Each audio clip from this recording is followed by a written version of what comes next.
సత్కార్యములో సఫలులగుచు దేవుని విషయమైన జ్ఞానమందు అభివృద్ధి పొందుచు అన్ని విషయములలో ప్రభువును సంతోషపెట్టినట్లు ఆయనకు తగినట్లుగా నడుచుకొనవలననియు ఆనందముతో కూడిన పూర్ణమైన ఓర్పును దీర్ఘశాంతమును కనపరచునట్లు ఆయన మహిమ శక్తిని బట్టి సంపూర్ణ బలముతో బలపరచబడవలననియు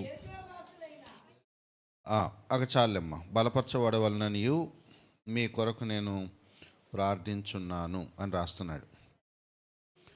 ఈ కొలసీ సంఘం అపోస్తలుడైన పౌలు ఒకసారి కూడా వెళ్ళలేదట. ఆ పై వచనాలు అంటే మనం చదువుకున్న ఎన్నో వచనం 9 పైన 1-2 వచనాలు మీరు చూడగలిగితే ఎఫెఫ్రా అనే మాట మీకు కనపడుతుంది.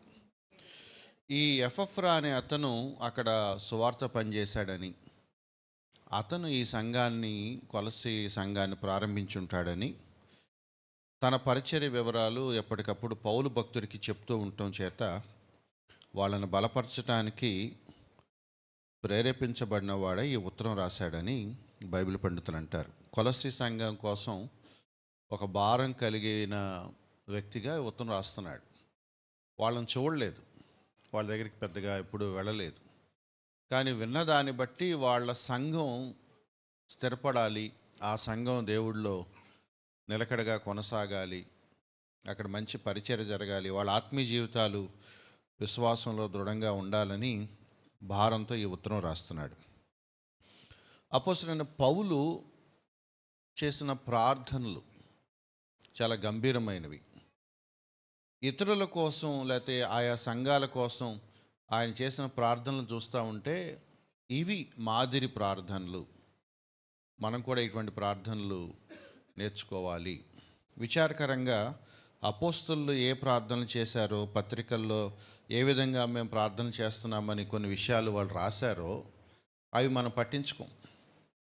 మనకి ఎంతప్పటికీ అపోస్తలులాగా కొంచెం ఘనకార్యాలు చేయటం మనకి ఇష్టం. ఆయన గారు నడుచుకుంటూ వెళుతూ ఉంటే నీడబడితే కొంతమంది రోగాలు తగ్గిపోయినాయి అంటే వీడు నీడబడేలాగా లైట్ పెట్టుకుంటాడు. అంతేగాని ఆయన చేసిన పనులు ఇమిటేట్ చేస్తాడు తప్ప వాళ్ళలాగా జీవించాలి, వాళ్ళలాగా బోధించాలి, వాళ్ళలాగా ప్రార్థించాలి, ఇవి లేవు. చాలా ఆశ్చర్యకరమైన సంగతి ఏంటంటే మనం ఇప్పుడు చదువుకుని వచనం 9వ వచనం, మీ గురించి నేను విన్న నాటి నుంచి మీకోసం నేను ప్రార్థన చేస్తూనే ఉన్నాను. ఎంత కన్సర్న్, ఎంత భారంతో వాళ్ళ కోసం చేశాడో ఆ విషయాలు రాస్తున్నాడు. ఒక సంగతి మీకు జ్ఞాపకం చేసి నేను అంశంలోకి వెళ్తాను. ఏంటి ఆ సంగతి అంటే, తోటి విశ్వాసుల కోసం ప్రార్థన చేయటం మన బాధ్యత. అది పౌలు దగ్గర మనం నేర్చుకోవాలి. ఇతర విశ్వాసుల గురించి ప్రార్థన చేయటం, అది కూడా వాళ్ళ వ్యక్తిగత అవసరాల కోసం చేయాలి, కానీ అది కాదు ఇంపార్టెంట్. వాళ్ళ ఆత్మీయ జీవితం గురించి, వాళ్ళ అవసరాల గురించి చేయటం అనేది సహజం, అవసరం ఉంటే చేస్తాం. కానీ వాళ్ళ గురించి నిత్యం చేయాల్సిన అంశం ఏంటంటే వాళ్ళు ఆత్మీయంగా దేవుడిలో ఎదగాలి, నిలబడాలి. వాళ్ళకి రకరకాల పరిస్థితులు జీవితంలో ఎదురవ్వచ్చు, వాళ్ళ విశ్వాసం నుంచి తొలగిపోకుండా వాళ్ళు నిలకడగా ఉండాలి.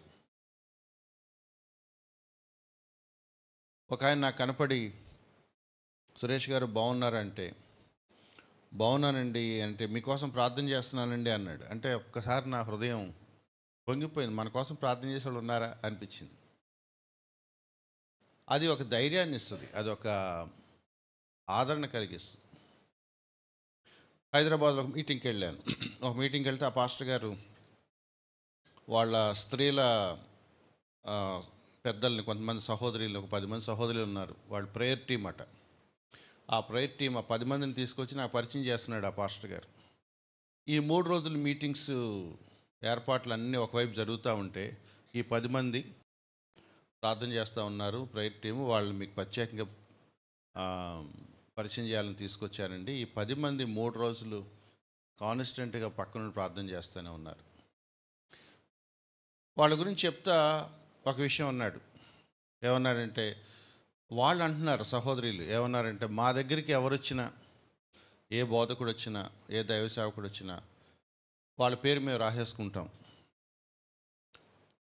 ఇక వాళ్ళు మళ్ళీ మా దగ్గరికి వచ్చినా రాకపోయినా వాళ్ళ కోసం మాత్రం మేము ప్రార్థన చేస్తూనే ఉంటాం అనగానే, నా పేరు రాసుకున్నారా అని అడిగాను. మన కోసం ఒకళ్ళు ప్రార్థన చేస్తారు అంటే అది గొప్ప సంగతి.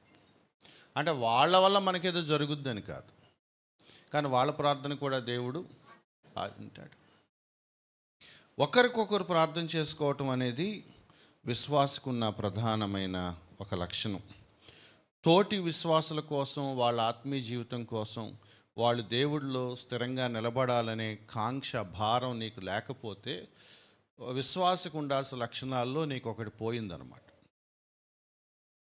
అది మీరు అలవాటు చేసుకోవాలి. మీ గురించి మీరు ప్రార్థన చేసుకోవటం ఎంత ఇంపార్టెంటో మీ తోటి విశ్వాసుల గురించి ప్రార్థన చేయటం కూడా అంతే ఇంపార్టెంట్. అలాగని ఉన్న 150 పేర్లు రాసుకొని చేయమని అంటలేదు నేను. కానీ కొంతమంది మీద మీకు భారం ఉండాలి, కొంతమంది మీద వాళ్ళకి మీకు శ్రద్ధ ఉండాలి. నిజంగా ఆత్మీయంగా స్ట్రగుల్ అవుతున్న వాళ్ళ కోసం మీరు ప్రార్థన చేయాలి.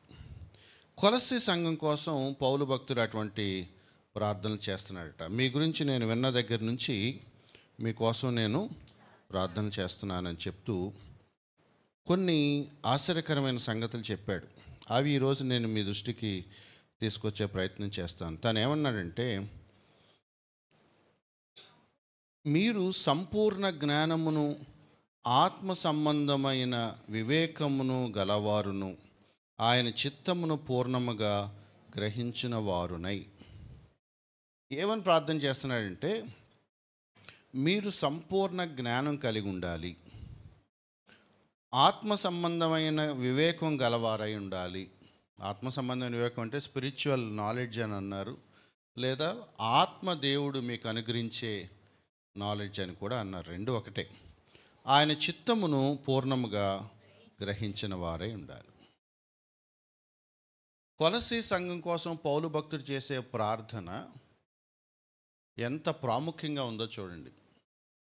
ఎవరి కోసం ప్రార్థన చేసినా, మన కోసం మనం ప్రార్థన చేసుకున్నా కూడా దేనికోసం ప్రార్థన చేసుకోవాలో కొన్ని అంశాలు ఇక్కడ దొరుకుతున్నాయి మనకి. ఏమని అంటున్నాడు? 1, సంపూర్ణ జ్ఞానం కావాలి. 2, ఆత్మ సంబంధమైన వివేకం కావాలి. 3, ఆయన చిత్తమును పూర్ణముగా గ్రహించాలి. కొంతమంది ఈ 3 అంశాలని 2గా విడగొట్టారు. అంటే సీక్వెన్స్ అంటే జ్ఞానం ఉంటే, వివేకం ఉంటే అప్పుడు ఆయన చిత్తం మీకు అర్థమైపోద్ది. అన్నమాట. మీకు అర్థమైందా? సంపూర్ణ జ్ఞానం మీరు కలిగి ఉంటే, ఆత్మ కలిగించే వివేకం అంటే తెలివి, ఆ నాలెడ్జ్ మీకుంటే ఆయన చిత్తాన్ని మీరు బాగా గ్రహిస్తారు. అంటే ఈ రెండు ఒకదానితో కనెక్ట్ అయి ఉన్నాయి అన్నమాట.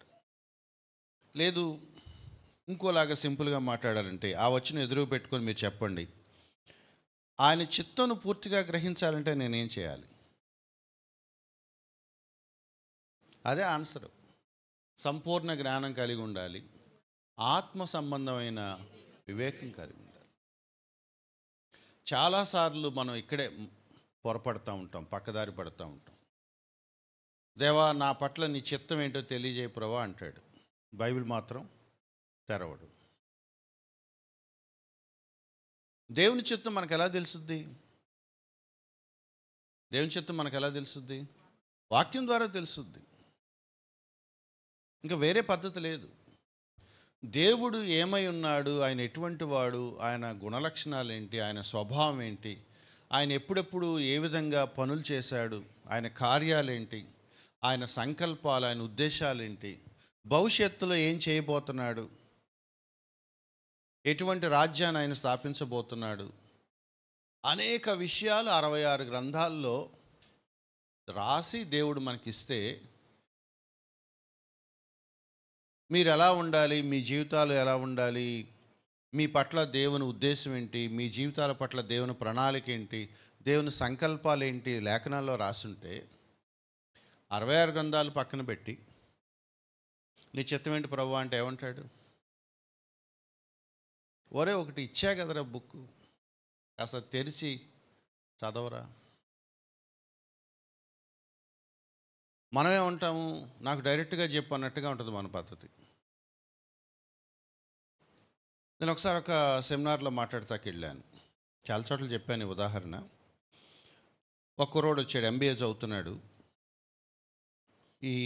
ఆ సెమినార్ మధ్యలో టీ బ్రేక్లో ఆ టీ తాగుతూ ఉండగా వచ్చాడు. అన్న రాత్రి నాకు ఒక కళ వచ్చిందన్న అన్నాడు.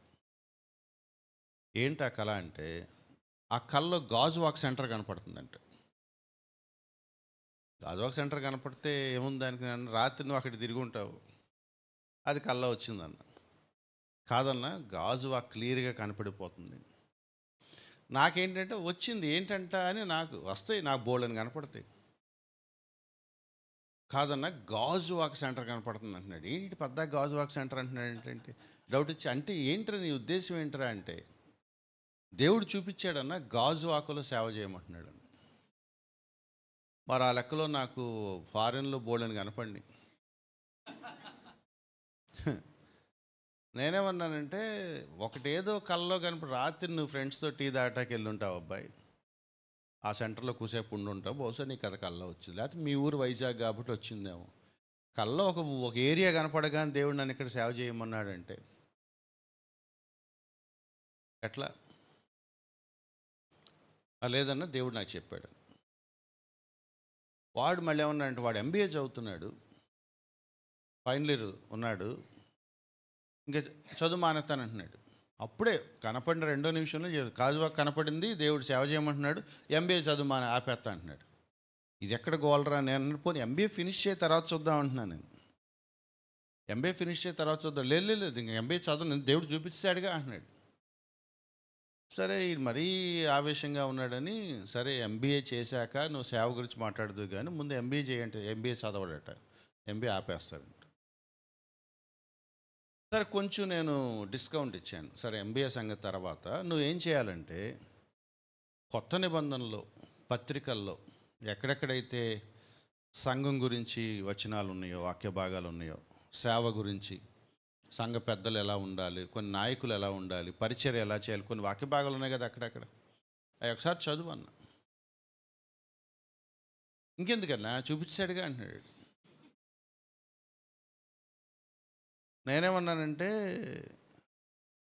పరిచర్య చేస్తానంటున్నావు కదా, అన్నీ మానేసుకొని వచ్చేస్తా అంటున్నావు కదా, ఏం చేయాలి, ఎలా చేయాలి, అది కరెక్టా కాదా, ఒకసారి చదువుకున్నాక నీకు అవగాహన వచ్చాక, అప్పుడు నిజంగా దేవుడు నిన్ను సేవ చేయమంటున్నాడని నీకు మళ్ళీ అనిపిస్తే అప్పుడు మాట్లాడదాం అంటే. ఇంకెందుకన్నా, చూపించాడుగా అంటున్నాడు.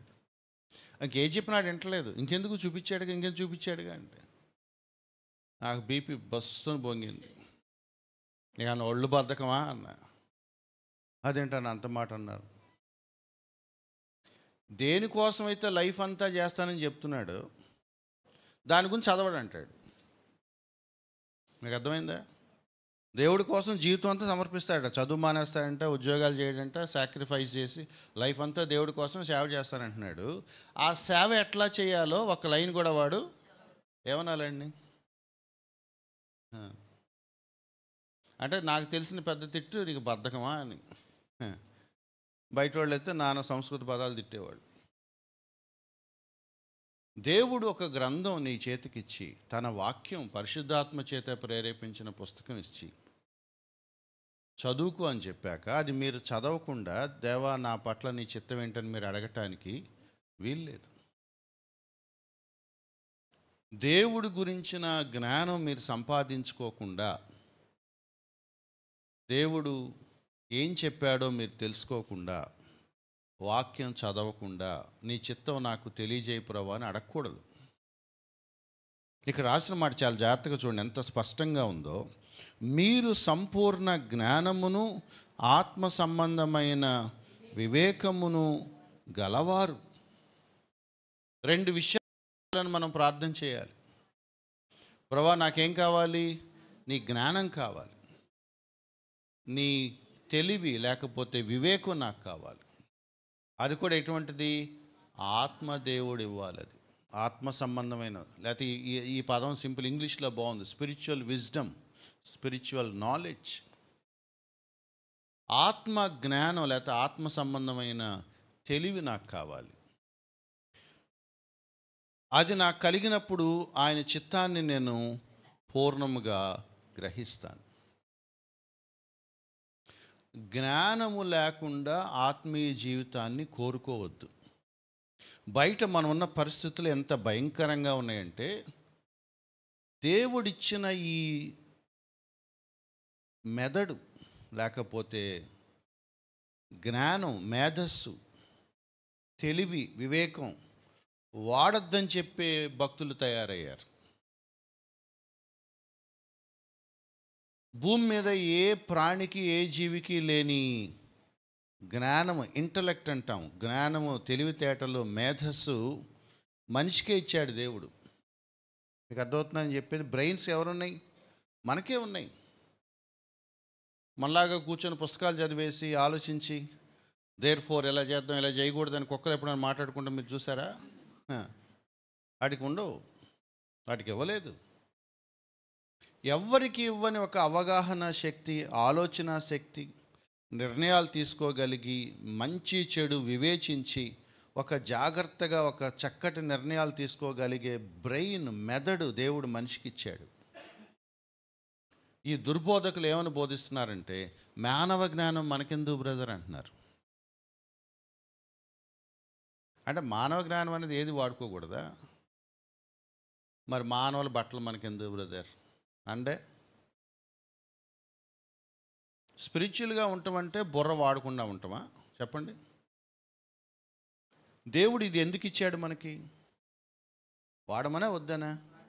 వాడరు, అసలు వాడరు. ప్రభా నేను ఎవరిని చేసుకోవాలి అంటాడు. టక్కన ఒక అమ్మాయి కళ్ళ ముందు కనపడుద్ది, చేసుకుంటాడు. చేసుకున్న తర్వాత పెళ్ళైన 2వ రోజు ఫోన్ చేస్తాడు నాకు, అన్న ఈ అమ్మాయి బిలీవర్ కాదన్నా అంటాడు. అదేంట్రా ఆడు తెలియకుండా చేసుకున్నావురా అన్న. బిలీవర్ అనుకున్నానన్నా అంటున్నాడు. అనుకుంటాం ఏంట్రా అన్న అంటే, బిలీవర్ అనుకున్నాను అంటాడు. అనుకోవటం ఏంటి? ఓ పెన్ను కొంటాకి వెళ్ళినప్పుడు ఎంతసేపు ఉంటాడు షాపులాడు? ఆ పెన్ను అడి తిప్పి ఇడి తిప్పి నొక్కి పడేసి తీసి రాసి బాగానే ఉంది. మొబైల్ కొంటాక వారం రోజులు తిరగడు షాప్ చుట్టూ.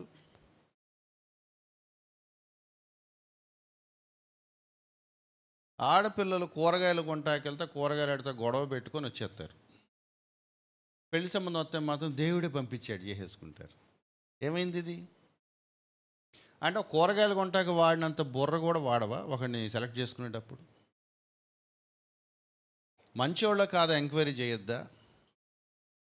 ఆ ఫ్యామిలీ ఎటువంటిదో తెలుసుకోవద్దా? ఆ అబ్బాయి ఎటువంటి వాడు, అమ్మాయి ఎటువంటిదో పెద్దల చేత కూడా కనుక్కోరా? అంటే ఒక సంబంధం పాస్టర్ గారు తీసుకొచ్చేస్తే చేసేసుకుంటావా?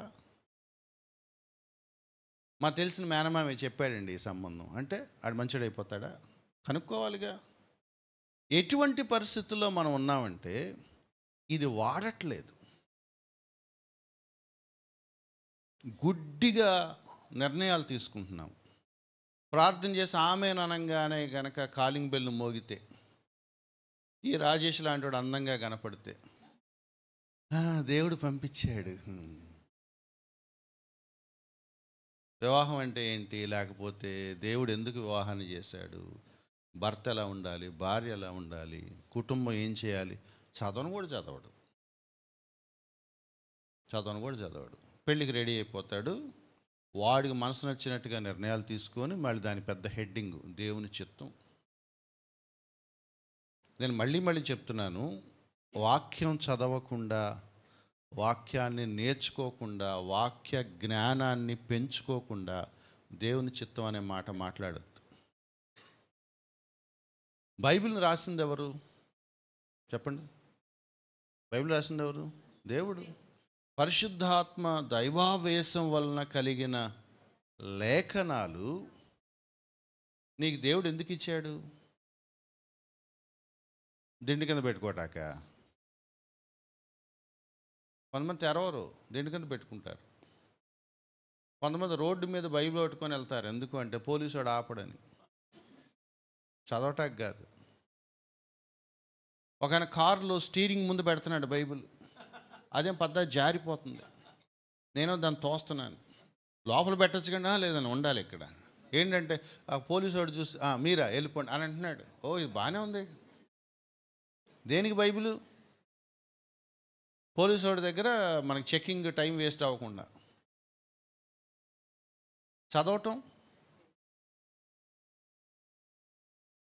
ఒకసారి ఎప్పుడైనా ఒక అంశం, ఒక సంగతి చెప్తే ఇది ఉందా బైబిల్లో అంటున్నారు. మీరు ఏం చదువుతున్నావు అంటే చదవట్లా. ఆ మధ్య ఒక ఆయనతో మాట్లాడుతున్నాను, నేను అప్పుడప్పుడు చదువుతానండి బైబిల్ అంటున్నాడు. అది కూడా చాలా గొప్పగా చెప్తున్నాడు. అప్పుడప్పుడు చదవటం ఏంటన్నా అంటే నేను రేరుగా చదువుతానండి బైబిల్ అన్నాడు. అదో పెద్ద క్వాలిఫికేషన్ లాగా. రేరుగా చదవటం ఏంటి అంటున్నాను నేను. రేరుగా చదవటం ఏంటి? రోజు ఎందుకు చదవరంటే నాకు అలవాటు లేదండి. ఫస్ట్ నుంచి నేను దేవుడిని నమ్ముకున్న మొదటి రోజు నుంచి నేను చాలా రేరుగా చదువుతాను బైబిల్ అన్నాడు. మరి రోజు పనులు నిర్ణయాలు ఎలా తీసుకుంటున్నారన్నాను. దేవుడు నాకు డైరెక్ట్గా చెప్పేస్తాడు అంటున్నాడు. మీకు అర్థమైందా? అంటే అతను ఈ వాక్యానికి ఇచ్చే విలువ ఏంటి? దేవా, నువ్వు నీ పరిశుద్ధాత్మ చేత ప్రేరేపించి పరిశుద్ధ లేఖనాలు 66 గ్రంథాలు రాసి పెట్టావు, మనకు అవసరం లేదు.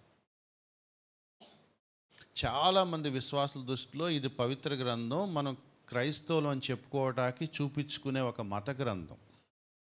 వాళ్ళు దాన్ని చదవరు, అర్థం చేసుకోరు, నేర్చుకోరు.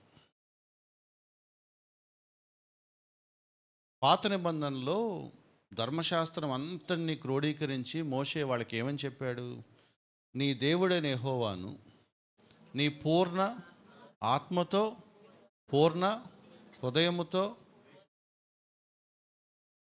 పూర్ణ వివేకం అనే మాట కూడా వచ్చిందట. ఆ భక్తి పూర్ణ వివేకంతో ఉండాలి. యెహోవాను సేవించాలనుకున్నవాడు గుడ్డిగా వెళ్ళిపోతే యెహోవా ఊరుకోడు. నా పేరును ఊరికినే వ్యర్థంగా ఉచ్చరించొద్దు, నేను రోషం కలిగిన వాడిని, జాగ్రత్త తాట తీస్తానని అన్న దేవుడు గుడ్డిగా భక్తిగా వెంబడిస్తా ఉంటే ఊరుకుంటాడా? పూర్ణ వివేకముతో యెహోవా యందు భయభక్తులు కలిగి ఉండుట. యెహోవా యందు భయభక్తులు కలిగి ఉంటే ఏమొస్తుంది మీకు? జ్ఞానం అంటే బైబిల్ చదవకుండా ఉంటాం, చదువు నేర్చుకోకుండా ఉంటాం, చదువు మానేయటం, ఒక్కడే మాట్లాడుకుంటూ రోడ్డు మీద వెళ్ళిపోవటం. చూసారు ఎప్పుడైనా మీరు? అది మతి స్థిమితం లేదంటారు దాన్ని. చాలామంది భక్తి పేరు మీద చాలా పిచ్చి పనులు చేస్తూ ఉంటారు, అసహజంగా ప్రవర్తిస్తూ ఉంటారు. ఆయన చూస్తే బయట వాళ్ళు నవ్వుకుంటూ ఉంటారు, ఏంట్రా వీడికి దయ్యం పట్టినట్టు అనుకుంటారు. అంటున్నాడు ఒక ఆయన, ఏంటంటే దేవుడితో మాట్లాడుతున్నాను. ఒరే, నువ్వు చేసేది చూస్తే దేవుడితో మాట్లాడుతున్నావు అని అనుకోరు. ఏమనుకుంటారు? పిచ్చి పట్టింది అనుకుంటారు.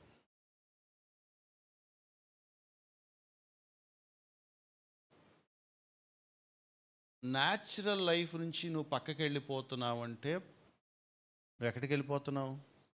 అపవాది నిన్ను పక్క తీసుకెళ్ళిపోతున్నాడు. యెహోవా యందు భయభక్తులు నీకేం నేర్పిస్తాయి? జ్ఞానం నేర్పిస్తాయి. మీకు కొన్ని వచనాలు చూపించి మళ్ళీ వెనక్కి వచ్చేస్తాను నేను, మన సమయం చాలదు. సామెతల గ్రంథం 1వ అధ్యాయం చూస్తారు ఒకసారి. చాలాసార్లు మనం ఇవి నెగ్లెక్ట్ చేస్తూ ఉంటాము, ఒకసారి గుర్తు చేస్తాను, సందర్భం వచ్చింది కాబట్టి. సామెతల గ్రంథం 1వ అధ్యాయం 2వ వచనం దగ్గర నుంచి. సొలొమోను రాశాడనే సంగతి మనకు తెలుసు కదా. 2వ వచనం దగ్గర జాగ్రత్తగా చూడండి. జ్ఞానము ఉపదేశము ఏం చేయాలి? అభ్యసించాలి. వివేకం గ్రహించాలి. నీతి న్యాయ యథార్థతలు అనుసరించాలి. బుద్ధి కుశలత ఇచ్చే ఉపదేశాన్ని పొందుకోవాలి. జ్ఞానం లేని వారికి ఏం కావాలి? బుద్ధి కలగాలి. యవ్వనస్తులకు తెలివి వివేచన కావాలి. ఈ తెలివి వివేచన పుట్టించుటకు తగిన మీరు చెప్పండి, సామెతల గ్రంథం పుస్తకం దేనికోసం? ఎన్ని పదాలు ఉన్నాయి చూడండి. 2వ వచనం దగ్గర నుంచి: జ్ఞానము, ఉపదేశము, వివేకము, నీతి, న్యాయము, యథార్థత, బుద్ధి కుశలత, జ్ఞానము, తెలివి. ఎన్నొచ్చినాయి? లెక్క వేయలేదు. అది మన తెలివి. సామెతల గ్రంథం ఎందుకు రాశారంటే ఇది కారణం. మనం ఎంత తెలియగలం అంటే ఈ మొదటి 3 వచనాలు జీవితంలో ఏనాడు చదవం. అసలు బుక్ ఫస్ట్ నుంచి స్టార్ట్ చేసే రక్షణ మనకి లేదుగా. ఇలా తీస్తాడు, ఇలా పెడతాడు. ఎవరు చెప్పారో మనకి విచిత్రమైన ఒకటి చెప్పారు. పెద్దలేమో మనం బాగుపడతామని సలహా చెప్తారు, మనోళ్ళేమో దాన్ని కూడా ఆచారం కింద మార్చేస్తాం. మనం దేన్నైనా ఆచారంగా మార్చేస్తాం. కాల్విన్ అనే భక్తుడు ఒక మాట అన్నాడు, విచిత్రంగా అన్నాడు. మన హృదయం లోపల ఒక కార్ఖానా ఉంటుందట. కార్ఖానా అంటే తెలుసా? ఫ్యాక్టరీ. స్వీట్లు తయారు చేసే ఆ వర్క్షాప్ని కార్ఖానా అంటారు. Workshop, factory. మన లోపల ఒక ఫ్యాక్టరీ ఉంటుంది. దేన్నైనా సరే మనం ఆచారంగా, విగ్రహంగా మార్చేస్తాం. రోజు పొద్దున్నే లేచి ప్రార్థన చేసుకోరా అన్నాం, మంచిది అది యాక్చువల్గా. వీడు దాన్ని ఆచారం చేస్తాడు. ఎందుకు చేస్తాడో తెలియదు కానీ పొద్దున్నే మాత్రం లేచి చేస్తాడు. రోజు బైబిల్ చదువుకోమని చెప్తారు, దాన్ని కూడా ఆచారం చేస్తాడు. ఎవరో పెద్దలు చెప్పారు, సామెత గ్రంథంలో ఎన్ని అధ్యాయాలు ఉన్నాయి? 31 అధ్యాయాలు ఉన్నాయి. రోజుకు అధ్యాయం నువ్వు పద్దాకా చదువుతూ ఉంటే నీకేమొస్తుంది అని చెప్పారు పెద్దలు. మనం దాన్ని ఆచారం చేస్తాం. ఇవాళ డేట్ ఎంత అంటాడు. ఇవాళ ఫిబ్రవరి 3 అన్నాం అనుకో, 3వ అధ్యాయం చదువుతాడు. ఎందుకు లేదు, 3వ డేటు అంతే. ఏ నేర్చుకున్నావు? నేర్చుకోవటం లేదు, చదవటమే. పైపైన చదివేస్తాడు. రేపు చదవడు, మళ్ళీ మర్చిపోతాడు. 5వ తారీఖు గుర్తు వస్తాడికి, అప్పుడేం చదువుతాడు? 5 చదువుతాడు. ఎందుకంటే డేట్ 4 చదవలేదురా అని కూడా అనుకోడాడు. మీరు ఆలోచించండి, యెహోవా యందు భయభక్తులు కలిగి ఉంటే ఏమొస్తుంది? వస్తుందా మన జ్ఞానం?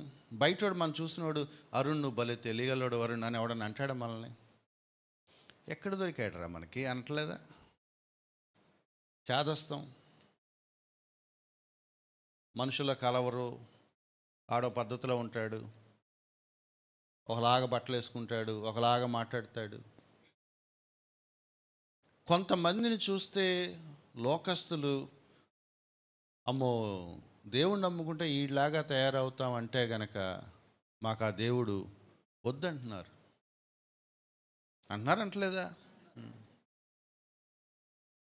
యెహోవా యందు భయభక్తులు కలిగి ఉంటే జ్ఞానం వస్తుంది అన్నప్పుడు, బ్రదర్ మీరు ఇంత మంచి నిర్ణయాలు ఎలా తీసుకుంటున్నారు, ఇంత వివేకంగా ఎలా మాట్లాడుతున్నారు, ఇంత తెలివి మీకు ఎక్కడి నుంచి వచ్చింది, ఇంత జ్ఞానము, ఇంత అవగాహన, ఇంత బ్యాలెన్స్డ్గా ఉంటాం మీకు ఎవరు నేర్పించారు? మంచి నిర్ణయాలు, మంచి సలహాలు మీరు భలే ఇస్తున్నారు, మీరు ఎక్కడి నుంచి వచ్చిందంటే మీరు ఏం చెప్పాలి? దేవుని దగ్గర నుంచి వచ్చింది, వాక్యం నుంచి వచ్చింది. నాకు ఇదివరకు లేదా తెలివి, వాక్యం చదువుతూ ఉంటే వచ్చిందని ఒక్కడన్నా అంటాడేమో చూస్తూ ఉంటాను. గవర్నమెంట్ తెలుసా, నమ్ముకున్నాక ఆడి చేదస్తం పెరుగుతూ ఉంటుంది.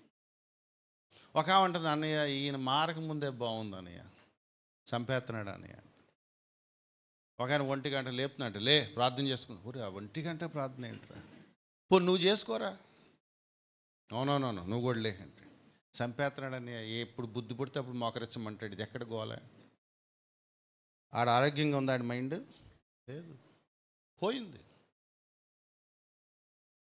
దేవుడిని నమ్ముకుంటే జ్ఞానంలో ఎదగాలి కదా. దేవుణ్ణి నమ్ముకుంటే మన చాదస్తం, మన మూర్ఖత్వం, మన సంకుచిత బుద్ధులు పోవాలి కదా. దేవుణ్ణి నమ్ముకుంటే మంచి వ్యక్తులుగా తయారవ్వాలి కదా.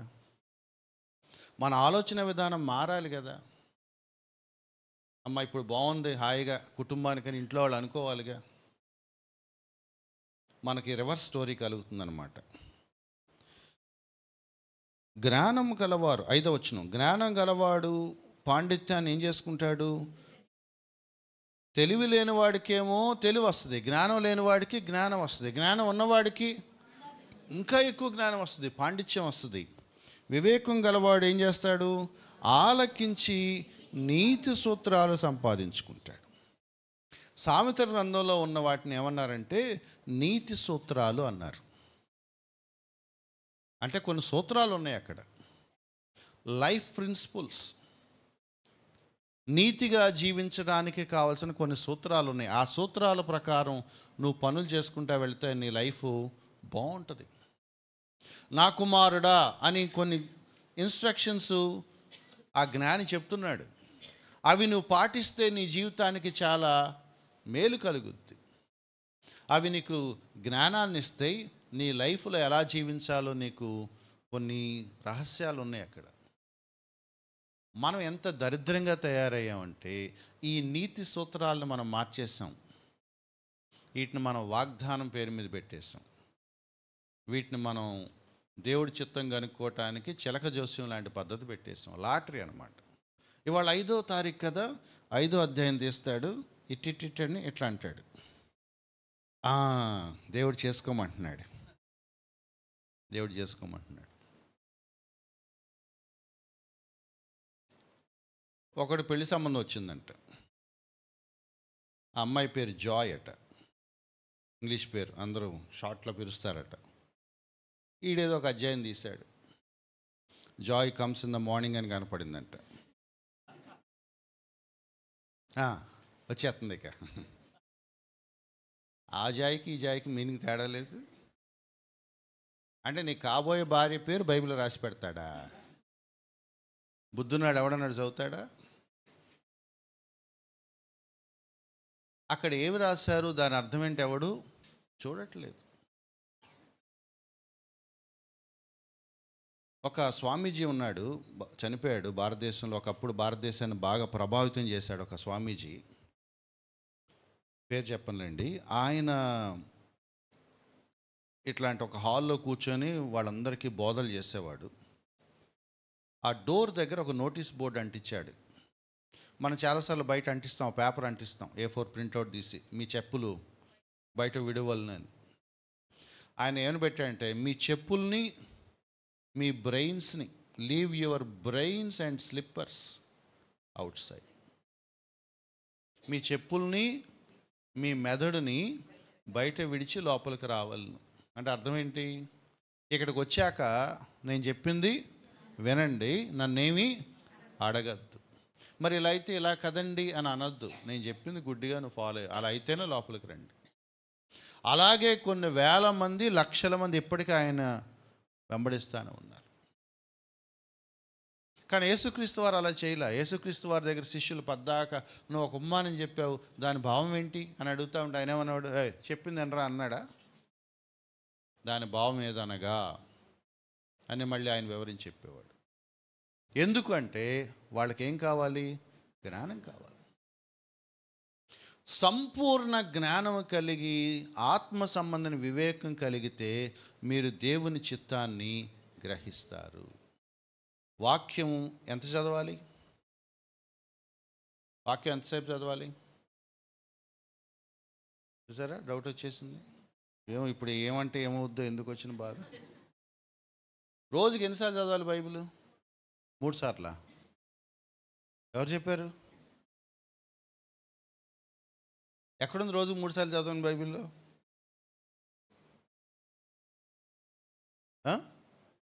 వారానికి ఒకసారా? అవకాశం ఉన్నప్పుడల్లా. మొదటి కీర్తన, మనకు సండే స్కూల్ బైబిల్ వచనాలు గుర్తుంటే కానీ మీనింగ్ గుర్తురాదు. మన బుర్రలన్నీ మూసిపోయినాయి, 1 వే ట్రాఫిక్ అనమాట. యెహోవా ధర్మశాస్త్రమును, ఆ దివారాత్రులను గుర్తురాదే. ఎక్కడి నుంచో కొన్ని పడిపోయినాయి. పొద్దునే చదవాలి, 3 పూటలా చదవాలి. కొంతమంది పొద్దున ఒకసారి, రాత్రి ఒకసారి. అవి ఎక్కడి నుంచి వస్తాయి? గుర్తుండిపోతాయి. కీర్తనలో మొట్టమొదటి కీర్తన, యెహోవా ధర్మశాస్త్రమును దివారాత్రములు ధ్యానించుచు ఆనందించువాడు. అంటే ఒక రాజుగారు దావీదే కుదిరినప్పుడల్లా చదివేస్తాను ధర్మశాస్త్రం అని చెప్తా ఉంటే మనం ఏం చేస్తున్నాం? రోజుకి 2 సార్లు. ఎవరైతే దేవుని గురించి బాగా తెలుసుకోవాలని అనుకుంటారు, ఎవరైతే దేవుని చిత్తాన్ని స్పష్టంగా తెలుసుకోవాలని అనుకుంటారో, దేవుడి గురించిన సంగతులు నాకు బాగా తెలియాలని ఎవరికైతే ఇంట్రెస్ట్ ఉంటుందో వాళ్ళు ఎంతసేపు చదవాలి బైబిల్? ఫిలిప్పీలకు రాసిన పత్రిక 3వ అధ్యాయం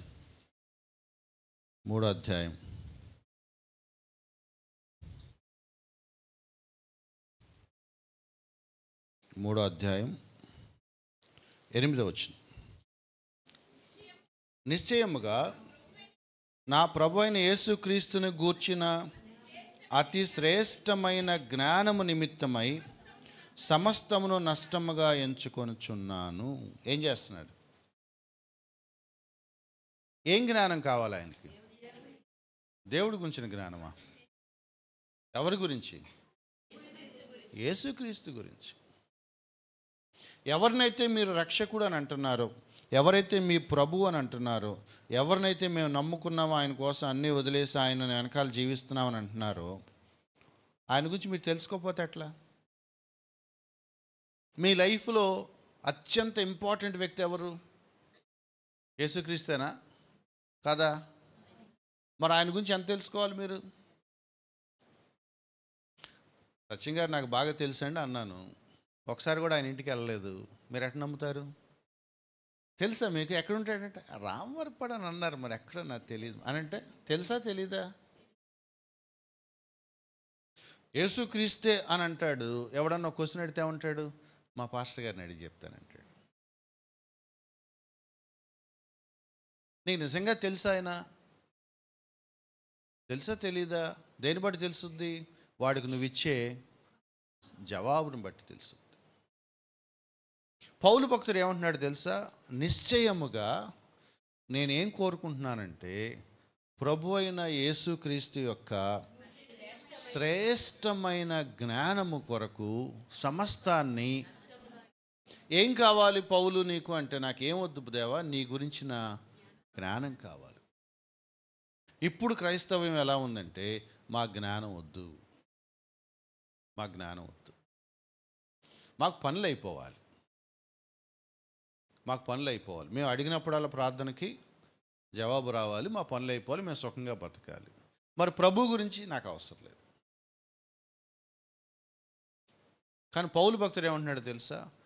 ఆ ప్రభు గురించిన శ్రేష్టమైన జ్ఞానం నేను తెలుసుకోవటం కోసం నేను సమస్తాన్ని నష్టంగా పెంటగా ఎంచుకుంటున్నాను. ఇంకొక వచనం కూడా చూపించి నేను సమాప్తి చేస్తాను. పేతురు రాసిన పత్రిక 2వ పత్రిక 3వ అధ్యాయం 18వ వచనం. పేతురు రాసిన 2వ పత్రిక 3వ అధ్యాయం 18వ వచనం. మన ప్రభువును రక్షకుడునైన యేసుక్రీస్తు అనుగ్రహించు కృపయందును జ్ఞానమందును ఎందులో అభివృద్ధి పొందాలి? కృపలోను జ్ఞానంలోను. బాబు, మీరు దేవుని జ్ఞానంలో యేసుక్రీస్తు, మన ప్రభు యొక్క యేసుక్రీస్తుని జ్ఞానంలో అభివృద్ధి పొందండి అని అపోస్తులు చెప్తా ఉంటే పౌలు చెప్తున్నాడు, పేతురు చెప్తున్నాడు. మనమేమో ఆ జ్ఞానానికి దూరంగా ఉండే ఒకలాంటి మూఢభక్తి వైపు మనం వెళ్తున్నాం.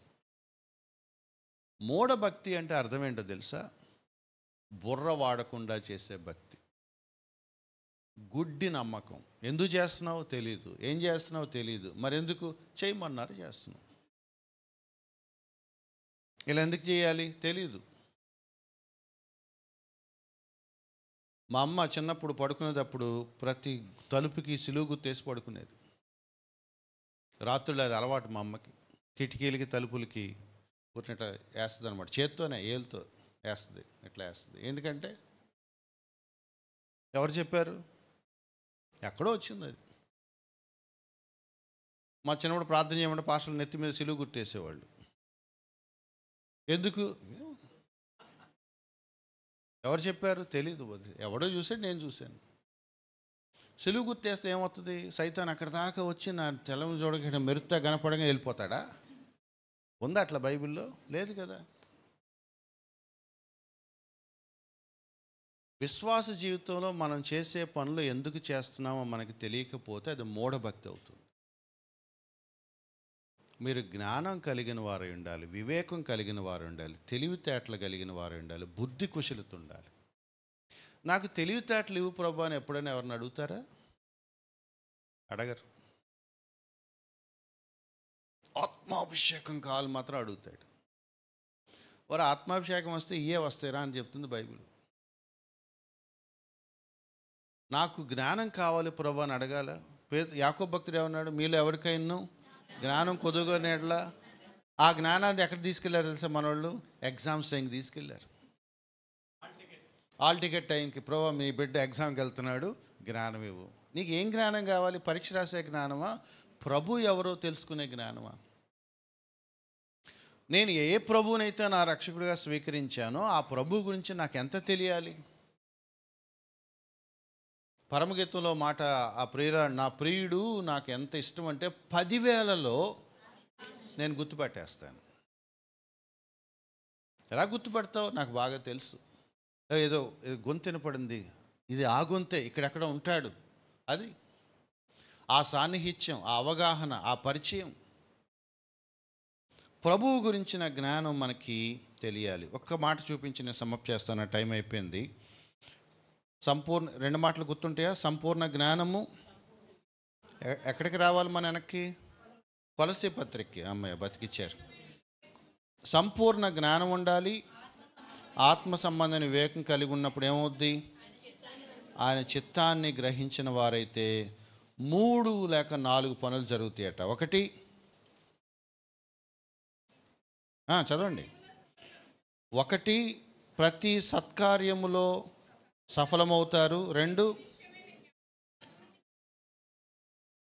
ఒక్క నిమిషం, అన్ని విషయముల్లో ప్రభువుని. ఇప్పుడు చూడండి, నేను మళ్ళీ వెనక్కి వస్తున్నాను. చిత్తను పూర్ణంగా గ్రహిస్తే 1, ప్రతి సత్కార్యంలో సఫలమవుతారు. దేవుని విషయంలో జ్ఞానం పొందుతాం. ఆల్రెడీ మనం మాట్లాడుకున్నాం, మళ్ళీ రిపీట్ చేశాడు. అన్ని విషయాల్లో ప్రభువుని సంతోషపెడతాము, ఆయనకు తగినట్లుగా నడుచుకుంటాం. అక్కడ ఆపేద్దాం, మళ్ళీ దాని గురించి మాట్లాడుకుందాం. 3 విషయాలు జరుగుతాయి. ఒకటి ప్రతి సత్కార్యం అంటే ఏంటి? సత్కార్యాలు చేస్తాం. మంచి మంచి పనులు దేవుడి కోసం చేయాలని మీరు అనుకుంటే మీకేం కావాలి? జ్ఞాన వివేకం. ఇవి లేకుండా మీరు చేయలేరు. దేవుని జ్ఞానం మీకు కలుగుతూ ఉంటే ప్రతి సత్కార్యంలో మీరు సఫలం అవుతారు. ఆ పని చేయటమే కాదు, ఆ పని సఫలం అవుతుంది. తర్వాత అన్ని విషయాల్లో ప్రభువును సంతోషపెడతారు. నేను దేవునికి ఇష్టంగా జీవించాలని మీరు ఎవరికైనా కోరుకుంటే ఎలా జీవించాలి అంటే నేర్చుకోవటం దగ్గర నుంచి ప్రారంభించాలి. ఏ పని చేయాలి, ఏ పని చేయకూడదు. నేను ఒక మీటింగ్కి వెళ్ళాను. అక్కడ ఎవరో అడిగారు, టీ తాగటం పాపమా కాదా అని. ఏం చెప్పను నేను? అది కూడా తాగేవాడిని అడిగితే. మనం ఎంతప్పటికీ ఏం చేస్తున్నామంటే ఈ పని చేయాలా వద్దా, చేయొచ్చా చేయకూడదా, ఇది చేయకూడదు, ఇది చేయొచ్చు, ఇది చేయకూడదు లిస్ట్ రాసిస్తే అలా ఉన్నామంటున్నారు. నేను నా ఇంట్లో జీవించినప్పుడు, మీరు మీ ఇంట్లో ఉన్నప్పుడు, మీ నాన్నగారు మీకు ఎప్పుడైనా బోర్డు మీద లిస్ట్ పెట్టాడా? చెప్పండి. ఇలా చేయకూడదు లిస్ట్ పెట్టాడా? పెట్టలా. మరి ఎట్లా జీవించారు? ఆయన ఏంటో మీకు తెలుసుకున్నప్పుడు ఎప్పుడు ఏం చేయాలో ఆ సమయస్ఫూర్తి మీకు వస్తుంది. ఆయన కొంచెం కోపంగా ఉన్నాడు, ఇప్పుడు మనం అది బోర్డు మీద పెట్టాలా? అది బోర్డు మీద పెట్టాలా? నువ్వు కోపంగా ఉన్నావు నాకేం తెలుసు అంటాడా? నేను కోపంగా ఉన్నా నీకు అర్థం కాదారా అండ ఆయన. మన దేవుడు ఎటువంటి వాడు, ఆయన స్వభావం ఏంటో మనకు అర్థమవుతున్నప్పుడు ఎప్పుడెప్పుడు ఏం చేయాలో మనకి తెలుస్తుంది. సమయస్ఫూర్తి, సందర్భాన్ని బట్టిన వాక్యానుసారమైన అవగాహన, రూల్స్ మీద బ్రతకడు విశ్వాసి. దేవునికి తగినట్లుగా ఎలా జీవించాలో నేర్చుకుంటాడు. ఈ పని చేద్దామా వద్దా, దానికి కారణాలు వెతుక్కుంటాడు. రిలేషన్, అది ఒక అనుబంధం, సంబంధం. చేద్దాం, చేయకూడదు, ఇక ఒక గీత పెట్టి ఆ పద్దాక ఆ గీతే మాట్లాడు. అన్ని విషయముల్లో ప్రభువును సంతోష పెట్టడానికి ఉపయోగవస్తుంది. ఆయనకు తగినట్లుగా నడుచుకుంటారు. చూడండి వీటన్నిటి ఎంత లింక్ ఉందో. నేను వెనక నుంచి వస్తున్నాను. ఆయనకు తగినట్లుగా నడుచుకోవాలంటే ఏం చేయాలి? ఆయన జ్ఞానం కావాలి. అన్ని విషయాల్లో ప్రభువును సంతోషపెట్టాలంటే ఏం చేయాలి? ప్రతి సత్కార్యం విషయంలో సఫలం అవ్వాలంటే ఏం చేయాలి? అక్కడే ఉంది. నేను మళ్ళీ దాన్ని విడగొడుతున్నాను. దేవుని జ్ఞానం లేకపోతే ప్రతి సత్కార్యంలో సఫలం అవ్వాలంటే అర్థం ఏంటి? ఓడిపోతారు, విఫలమైపోతారు. దేవుని జ్ఞానం లేకపోతే అన్ని విషయాల్లో దేవుణ్ణి సంతోషపెట్టరు. ఏం చేస్తారు? దుఃఖపెడతారు. దేవునికి తగినట్టుగా నడుచుకోలేరు అంటే ఏం చేస్తారు? దేవునికి వ్యతిరేకంగా ప్రవర్తిస్తూ ఉంటారు. వీటన్నిటికీ మూల కారణం ఏంటంటే దేవుని గురించిన శ్రేష్టమైన జ్ఞానం. మీరు పౌలేమో శ్రేష్టమైన జ్ఞానం అన్నాడు. ఎవరికి? ఫిలిప్పీ వాళ్ళకి రాసి. కొలసీ వాళ్ళకి రాస్తామనంటే సంపూర్ణ జ్ఞానం అన్నాడు. ప్రభువు గురించి, యేసుక్రీస్తు వారి గురించి ఎంత తెలుసుకోగలిగితే అంత తెలుసుకోవాలి. కుదిరితే ఒక్క వచనం చూపించి, మేబీ ఆ వచనం దొరుకుద్దా లేదో చూస్తున్నాను.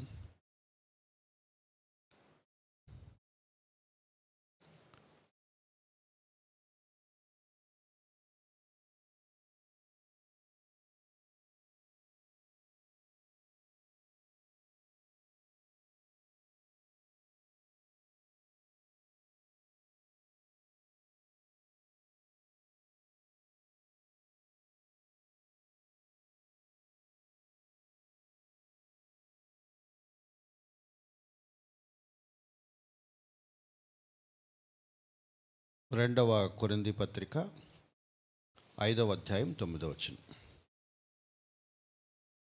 తర్వాత ఇంకోసారి దీన్ని మనం కంటిన్యూ చేసుకుందాం. 2వ కొరింథీ పత్రిక 5వ అధ్యాయం 9వ వచనం.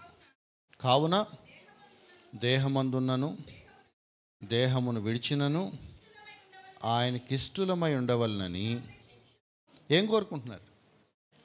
నేను బ్రతికున్నా చనిపోయినా ఏం చేయాలి? ఏం చేసినా ఆయనకి ఇష్టలుగా ఉండాలి. ఎక్కడున్నా ఆయనకి ఇష్టడుగా ఉండాలి. ఎలా ఉన్నా ఆయనకి ఇష్టడుగా ఉండాలన్నప్పుడు ఏం చేయాలి? ఆయన జ్ఞానాన్ని మనం ఇంకా వేరే ఆల్టర్నేటివ్ లేదు.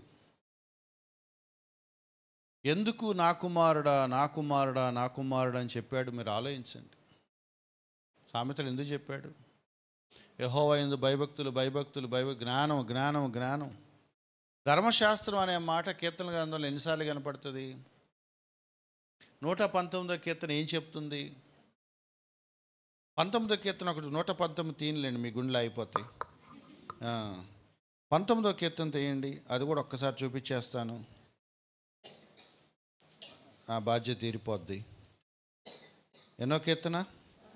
19లో కొన్ని వచనాలు నేను చూపిస్తాను. మొత్తం మనకు సమయం లేదు, కానీ ఒక్క సంగతి మీకు అర్థమైతే చాలన్న ఆశ. 7వ వచనం.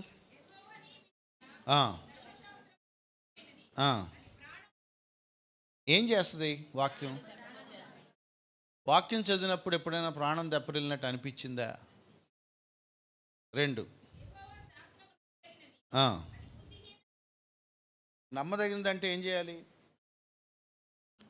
నమ్మాలి. అప్పుడు నమ్మితే ఏమొస్తుంది? జ్ఞానం పుట్టిస్తుందట. జ్ఞానం రావాలిగా మనకి. తర్వాత 8వ వచనం అంతా చదవవసరం లేదు, అక్కడక్కడ చూపిస్తున్నా. అది హృదయమును. ఎప్పుడన్నా సంతోషం కలగాలగా బైబిల్ చదివితే మనకి. ఇంకొంచెం కిందకు వస్తే ఏం రావాలి? కన్నులకు వెలిగి ఇవ్వటం అంటే అర్థం ఏంటి? కళ్ళు ఓపెన్ అవుతాయి. అమ్మ ఇదే అని నీకు ఒక సంగతి అర్థం అవుతుంది. ఎన్లైటన్ అంటాం. లైట్ వస్తుంది, నీకు అవగాహన కలుగుద్ది. ఎప్పుడైతే లైట్ వస్తుందో నీకు సంగతులు అర్థం. ఇదిరా మనం ఇలా చేయాలిరా నీకు అర్థం అవుతుంది. అంటే అప్పటి వరకు నువ్వు చీకట్లో ఉన్నావు, అప్పటి వరకు ఇగ్నోరెన్స్లో ఉన్నావు, కళ్ళకు మూసిపోయినట్టుగా నీకు అర్థం కావట్లేదు. కానీ వాక్యం ఏం చేస్తుందంటే నీ కళ్ళు తెరుస్తుంది. అది జరగాలిగా మన జీవితంలో. ఇంకొంచెం కిందకు వస్తాయి. ఇంకొంచెం ఎక్కడ? 11 వాటి వలన నీ సేవకుడు దేవుడు మనకి కొన్ని ఇన్స్ట్రక్షన్స్ ఇస్తూ ఉంటాడు ఆ వాక్యంలో. అప్పుడు మనం ఏం చేయాలో ఏం చేయకూడదో, ఎక్కడ ఆగాలో ఎక్కడ ఆగాలో మనకు తెలుస్తూ ఉంటుంది. హెచ్చరికను అందుతాడు. వాటిని గైకొంట వల్ల ఏం కలుగుద్ది? ఎందుకు లాభం కలుగుద్ది? మిస్టేక్స్ చెయ్యం, పొరపాట్లు చెయ్యం. ఆ హెచ్చరికల ప్రకారం నేను ఫాలో అయిపోతున్నప్పుడు నా లైఫ్ సేఫ్గా ఉంటుంది, మేలు కలుగుద్ది. ఇంకా రహస్యంగా చేసిన పాపాలను దేవుడు నీ హృదయంలో కన్విన్స్ చేస్తూ ఉంటాడు. ప్రపంచానికి తెలియని నీ హృదయ రహస్యాలను వాక్యం చేస్తుంటే, ఇదిగో నీ పరిస్థితి ఎలా ఉందని చెప్తా ఉంటాడు. బయట ఎలా జీవించాలో ఆ జ్ఞానము, ఆ హెచ్చరికలు, ఆ వెలిగిస్తూ ఉంటాడు. కానీ లోపల కూడా ఎలా ఉండాలో దాన్ని కూడా ప్రక్షాళన చేసి పవిత్రపరుస్తూ ఉంటాడు. దురభిమాన పాపాల నుండి తప్పిస్తూ ఉంటాడు, కాపాడుతూ ఉంటాడు. ఇవన్నీ రాసుకుంటా వచ్చి చెప్తున్నాడు. అప్పుడు నేను ఏమవుతాను? యథార్థవంతుడిని అవుతాను. అప్పుడు అధిక ద్రోహం చేయకుండా నిందారహితుడిని అవుతాను. అంటే నేను పాపం చేసే, దోషాలు చేసే శాతం తగ్గిపోతా ఉంటుంది. ఉన్న కొద్దీ నేను యథార్థతలో పెరుగుతూ ఉంటాను, నీతిలో పెరుగుతూ ఉంటాను, నిందారహితుడిగా ఉంటాను. నన్ను ఎవరు అనటానికి అవకాశాలు లేకుండా నేను పరిశుద్ధతలో పెరుగుతూ ఉంటాను. లాస్ట్కి ఏమన్నాడు చూడండి, నా నోటి మాటలు, నా హృదయ ధ్యానము ఎవరి దృష్టికి? దేవుడి దృష్టికి నా నోటి మాటలు, నా హృదయంలో ఉన్న ఆలోచనలు అంగీకారంగా ఉండాలంటే ఏం చేయాలి? యెహోవా ధర్మశాస్త్రాన్ని చదవాలి. వేరే పద్ధతి లేదు. స్పిరిచువల్గా ఉండాలని ఎవరైనా అనుకుంటే వాడు వాక్యం చదవకుండా సాధ్యం కాదు. వాక్యం నేర్చుకోకుండా స్పిరిచువల్గా ఉండాలనుకుంటే కుదరదు. ఓ పాస్టర్ గారు నాతో అంటున్నాడు, నేను గుంటూరు అవతల ఒక విలేజ్కి వెళ్ళాను. బాధ వేస్తుందంటే, ఏంటి ఇంత మూర్ఖంగా ఉన్నారా బయట అనిపిస్తుంది. ఆయన ఏమంటున్నాడంటే, ఇది ఎవడైనా చదువుతాడు బ్రదర్, డైరెక్ట్గా మనతో మాట్లాడటం కావాలి అంటున్నాడు.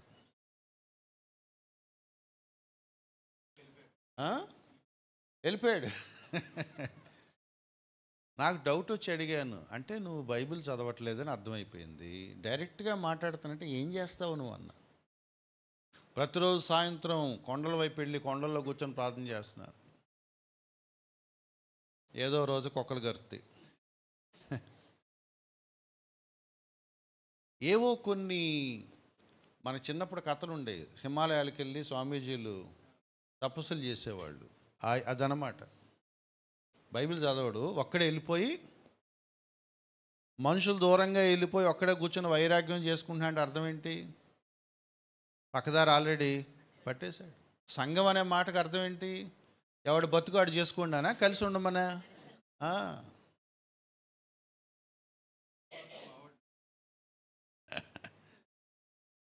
మనుషులతో నాకు సంబంధం లేదు, నేను డైరెక్ట్ అనే మాట దేవుడు వినడు.